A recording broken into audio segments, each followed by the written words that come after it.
Coming back to the generalization of this message, this friend has footage, whoever this is, this right hand, whoever this is, this winged person, they have footage, they have clips and audios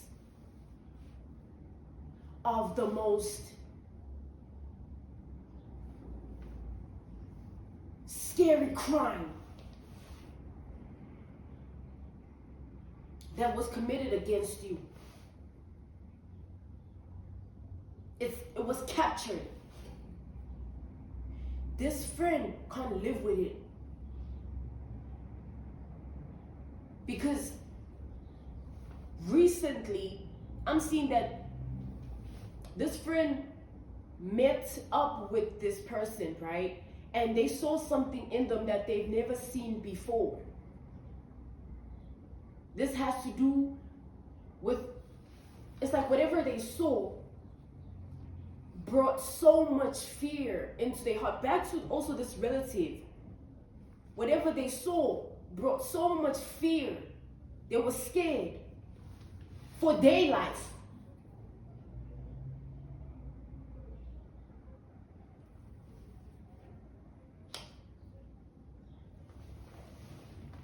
And it made them realize that something has to give.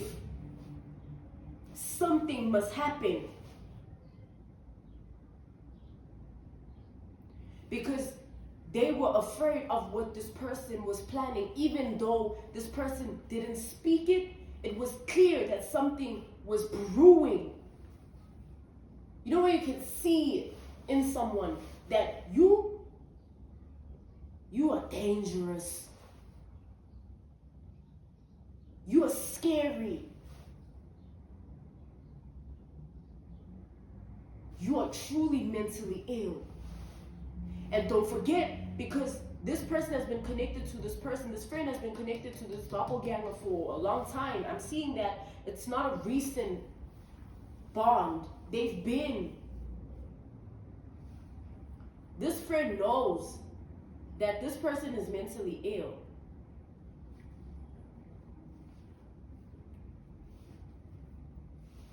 And on top of that, they not only just know it, they used to encourage it. Whoever this friend is, they're as sick as this person for allowing things like that. They would encourage this person. Yes, do it. This friend knows about the witchcraft. They know about the voodoo. They know about the black magic, child. From A to Z. No missing detail.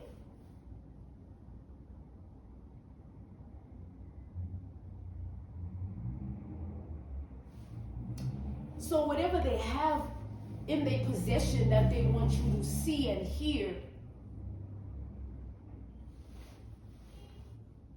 it's life and death now.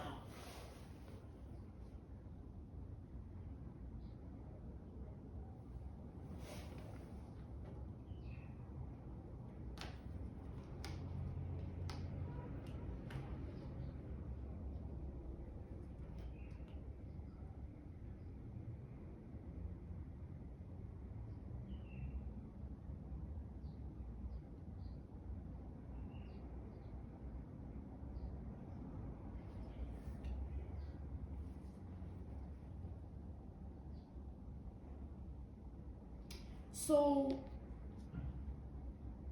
this doppelganger doesn't know. It's like, let's say, because this friend has always never been real, right? It's all an illusion. They were just pretending to be a friend or whatever they were to this person. They would sit sometimes and they would gossip and wait for this person to get drunk or high or lit or whatever, or wait for them to be under some form of influence or under some form of substance, or wait for them to say certain things and then record. This is not one audio, it's many. There's so many. Telling this friend or whoever that, yo, I did this. The witch doctor told me this. The black magic practitioner told me this. The voodoo priest told me this. And I must wait this amount of time and it's going to happen. But do you understand that they're an alibi?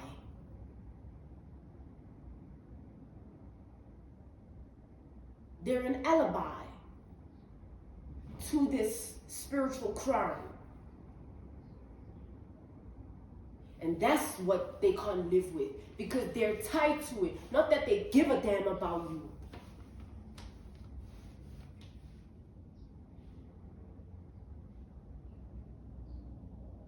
They feel and think that if they come towards you with this evidence, you leave them out of it, because they can see that this doppelganger is not in a right state of mind, and it's not funny anymore.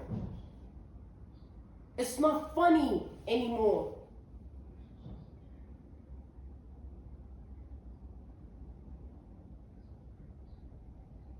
It can't be swept under the rug anymore.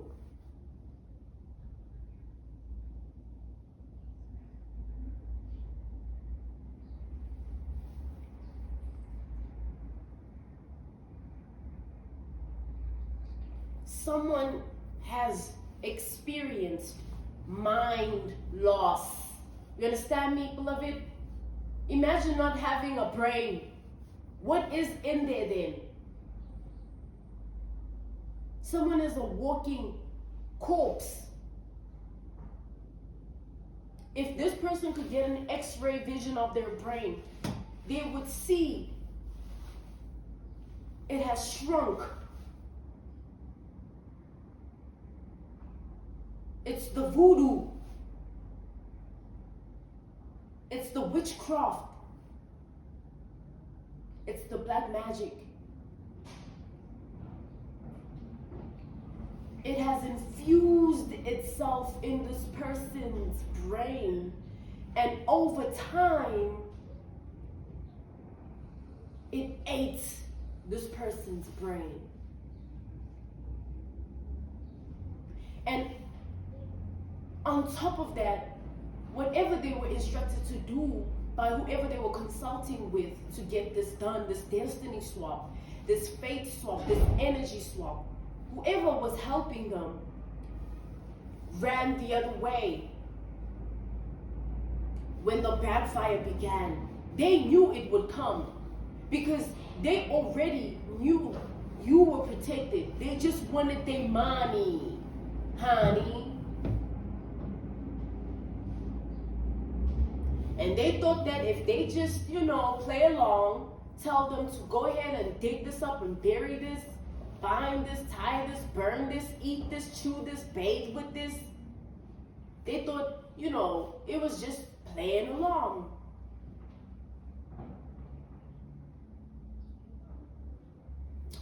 But in all actual reality, it was much bigger than that. Because now this person has lost their mind.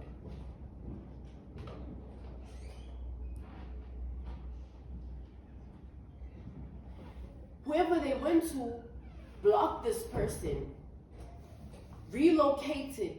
That's how bad it is. Because this doppelganger was threatening this person. Like, if you don't get me out of this, if you don't fix this, if you don't handle this, I'm going to do 1, 2, 3, 1, 2, 3, 1, 2, 3. And this person was also in fear, because they could see the mind loss. Let's take an analogy, a reference point, a case study, an example. Let's say a psychologist. They have a client they see regularly at a mental home, a mental institution, a mental facility. And they have a bond with the client. But the boundary is they are mentally unwell. And let's say now that boundaries cross, where the client, they start to fantasize about the psychologist. And they start to want to escape where they're at and go to the psychologist's place of rest to the psychologist right then and there. Be like, oh, I have a bond with this person. No, they'll be like, this person's mentally unwell. I need security. I need to call the police. I need to alert somebody. Because it's not about anything. It's about the fact that someone is not right in the mind. Put everything aside. If someone is not right in the mind, that's not a person you can talk to normally. You can treat a situation like that like normal. Because there isn't anything like that. Come talk to us like, you come talk to someone who's mentally ill. It's like another analogy, another reference point, another case study, another example.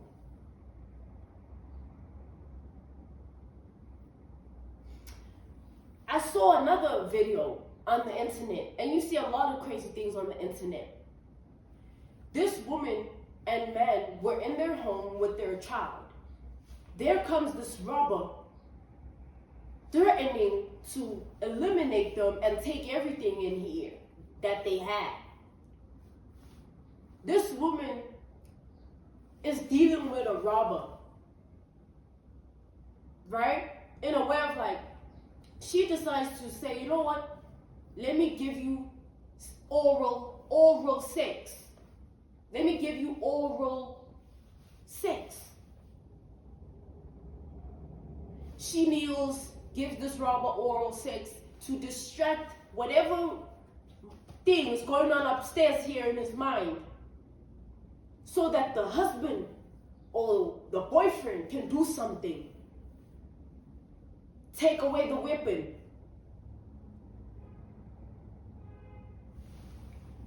Another analogy, another reference point, another case study, hang on.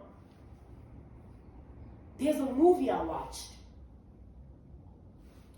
This woman was kidnapped and jailed in some form of a basement by a psychopath for 17 years.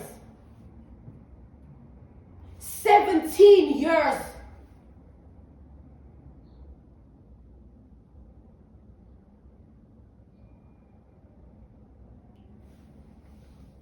You know what she did?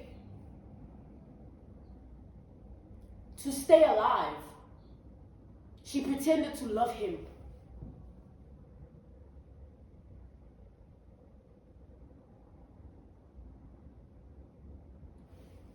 She had to treat the psychopath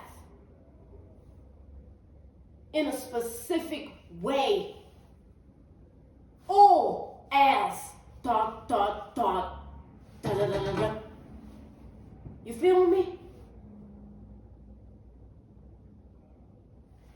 Coming back to the generalization of this message and this energy of the person on the table, this doppelganger.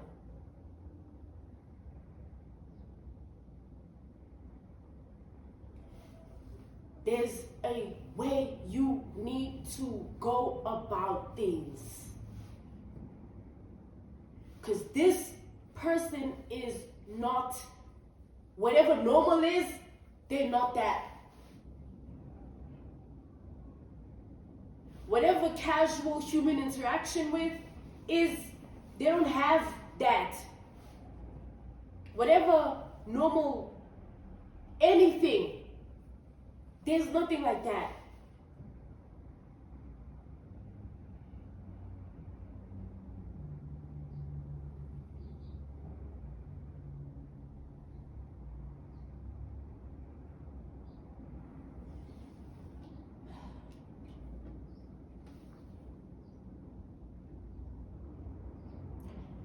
This magic has ruined this person's brain.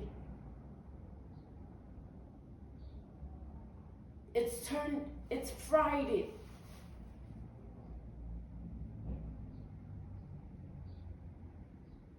It's like whatever system of the brain, let's say, the mechanism of the brain is like this chemical must do this so that the brain can regulate certain things, so that the brain can function properly in a specific way. Let's say now that mechanism is like this, not like this in its normal function. Now it's different. It produces different chemicals.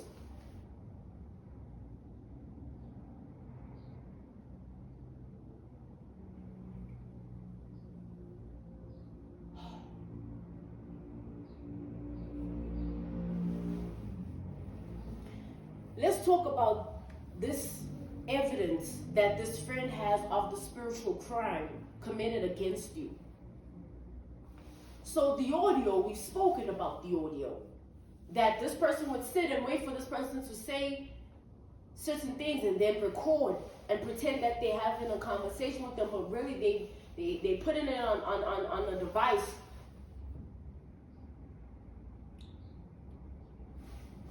The video footage, on the other hand,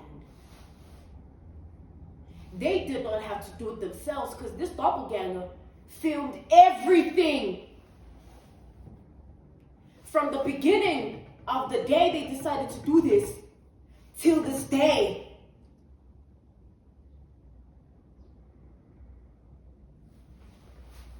This is serious, beloved. This is serious, beloved. My ancestors normally don't put the cards out for me and tell me to read the message. No, they come out on their own with us watching. But this had to be done away from camera.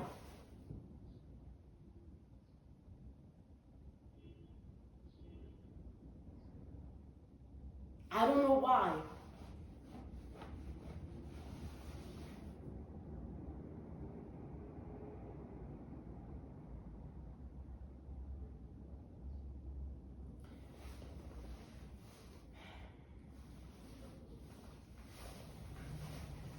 We got the Three of Swords reversed to the Strength. It's getting worse every day, this mental illness, and this person is getting more desperate, more agitated, more impatient by the day, by the hour, by the minute, by the second. They're waiting on you to end up somewhere where there's solitude or isolation, an area where it's not crowded, filled with people or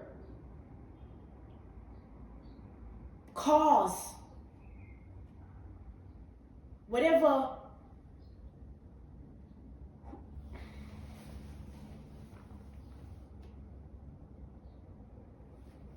So at this time, it'd be wise to make sure that you don't go anywhere where there's no one. Let's say you go to a park. You get there, it's empty. Let's say you go to a restaurant. You get there, it's empty. Let's say you go to do some form of maintenance for your hair, your nails, or your clothes. Don't go anywhere where there's no one or no activity. There must be movement, or else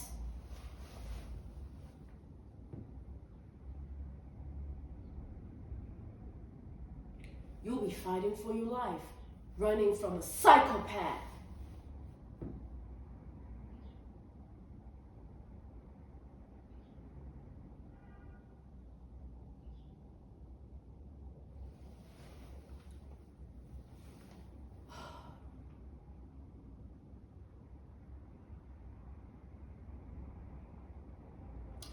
See, what I'm seeing right now,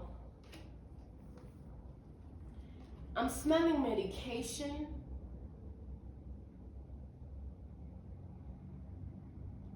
This could be drugs, or I'm smelling alcohol.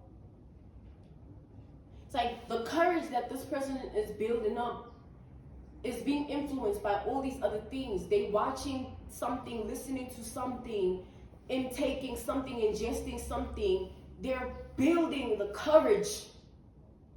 They're feeding so that they can be able. But it's not them alone.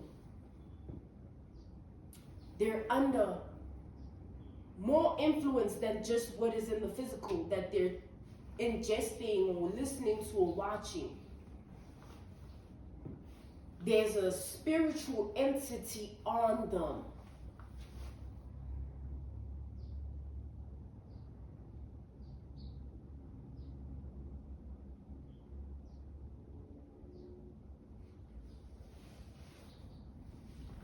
This spiritual entity targets the mentally ill.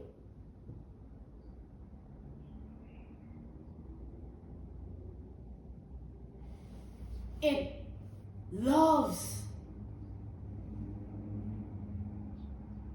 illness. This is an entity that thrives in illness.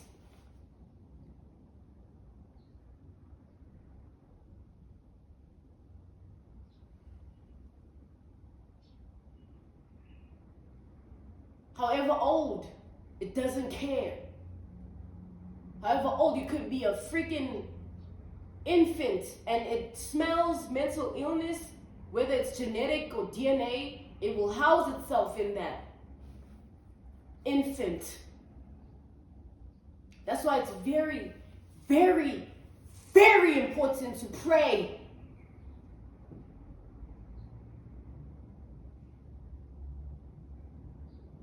And actually mean what you say. Because you don't know what you're chasing away.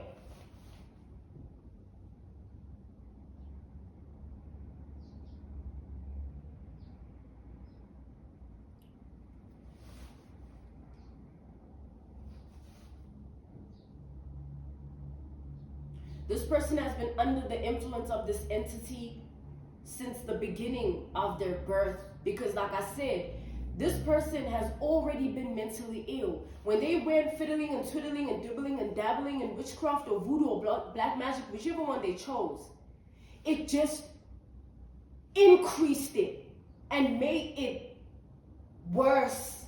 But it's always been there.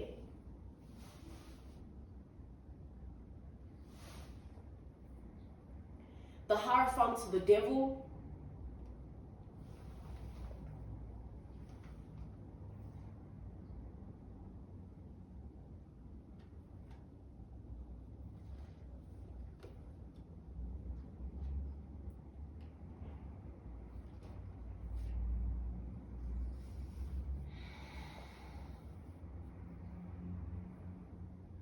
It's always been there. This entity.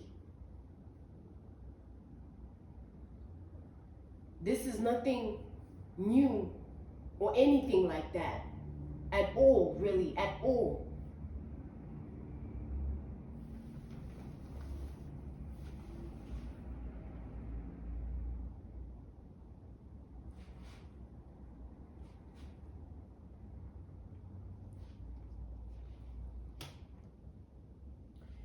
So this person, that's their only plan, to get you at an area, location, neighborhood, street, park, restaurant, anywhere that they can find you just being there alone.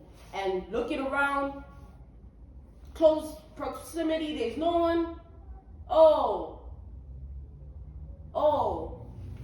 I'm ready to do what I need to do.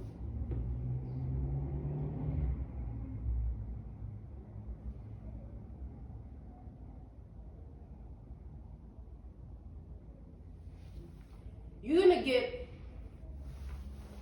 heavy information from this friend.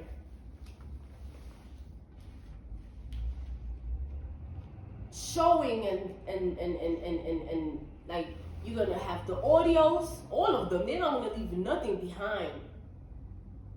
And the videos.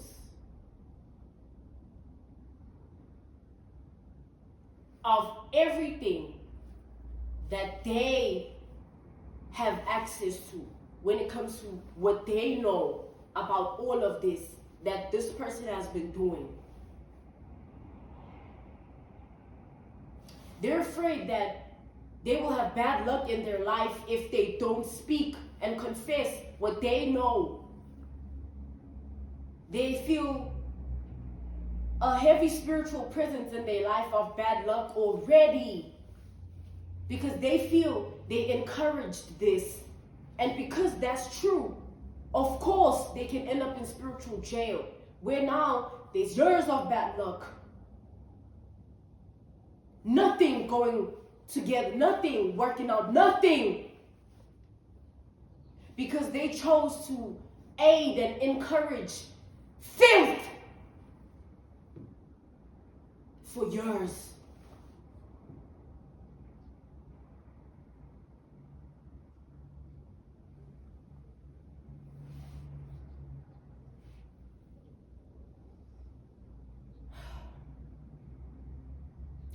So this is also to just mentally prepare yourself, emotionally prep yourself for what you're about to witness.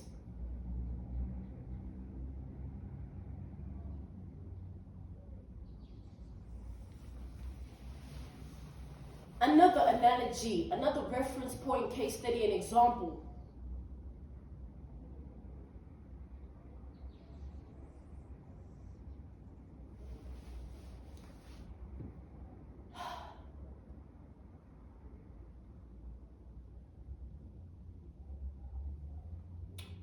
They just took it away, so I guess I shouldn't say it.